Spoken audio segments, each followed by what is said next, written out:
May mga hiwaga na hindi kayang ipaliwanag at nananatili na lamang tanong sa ating isipan.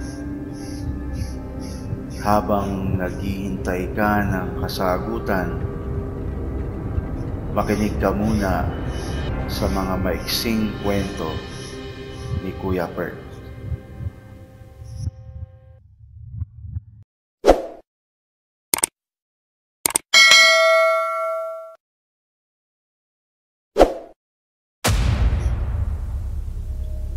Ang kalaro.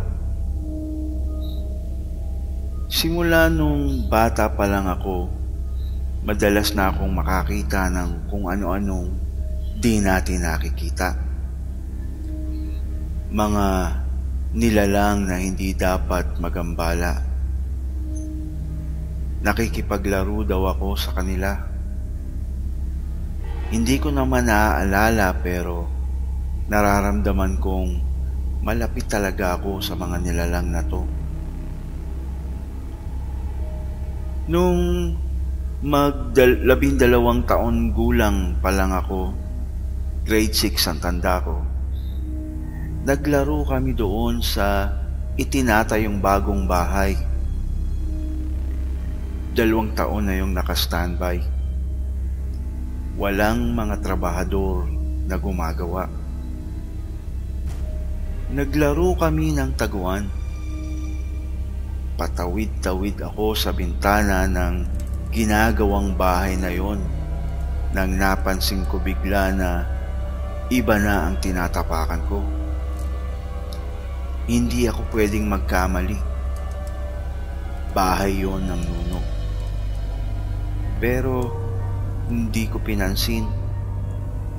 Naglaro kami ulit ng mga kaibigan ko. Maya-maya, nung ako na yung taya, napansin kong may bago yata kaming kalaro. May bata kasing tumatago pag malapit na ako. Kinorner ko siya doon sa isang kwarto. Todo hagik-gik pa ito nung hinabol ko. "Hoy!" Natatawang sigaw ko. Pagka-corner ko doon sa kalaro ko, narinig ko ang tawa niya. Yung tawang maliit lang, pero parang bilog at nakakatakot. Pumasok na ako doon sa kwarto pero walang tao doon. Wala ni isa sa mga kalaro ko. Nagdilim ang paligid ng kwarto. Takang-taka naman ako. Bakit magdidilim kung wala namang bubong ang bahay? Hindi pa naman tapos ang bahay. Ikinuwento ko yung nakakatakot kong karanasan pero pinagtawanan nila ako at hindi pinaniwalaan. Naulit na naman yung kakaibang karanasan sa akin. Naglaro kami ulit doon. Pero sa pagkakataong ito, hindi na ako dumadaan sa spot na yon. Pero bigla ko ulit nakita yung bata. Sa takot ko, umuwi na lang ako. Nilagnat ako noon. Akala namin, simpleng lagnat lang. Pero ako na mismo ang nagsabi sa sarili ko na hindi ito basta kung ano lang.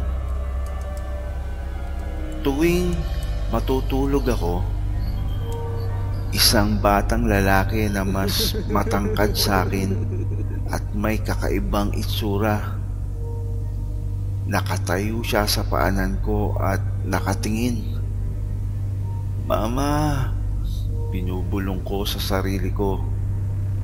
Pero hindi ako makasigaw dahil sa sakit ng ulo ko. Mag-isa pa naman ako sa kama. Dahil Baka daw makahawa ang sinat ko. Tinitingnan niya ako. Nakangiti siya. Umiiyak na ako sa takot. Yung mapulang mata niya kasi, nakakatakot ang mga ngipin niya. Matatalas. Nang marinig na ni Mama ang paghikbi ko, doon na nawala yung bata. Nang magpatawag si Mama ng manggagamot, doon na namin nalaman na duwende ang nagpapakita sa akin. May gusto daw ito sa akin. Wala naman daw itong balak saktan ako o dalhin kung saan. Gusto lang daw ako nitong makita at makalaro. Pero kailangan daw lubayan ako nito dahil matinding sakit daw ang maidudulot nito sa akin. Iniutos niyang mag-alay kami ng pagkain at barya, tapos makiusap na lubayan ako. Sinunod naman yun ni Mama at gumaling nga ako. Naglaro kami ulit doon. Nakita ko siya muli.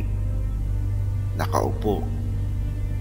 Naging malinaw na ang mukha niya sa akin.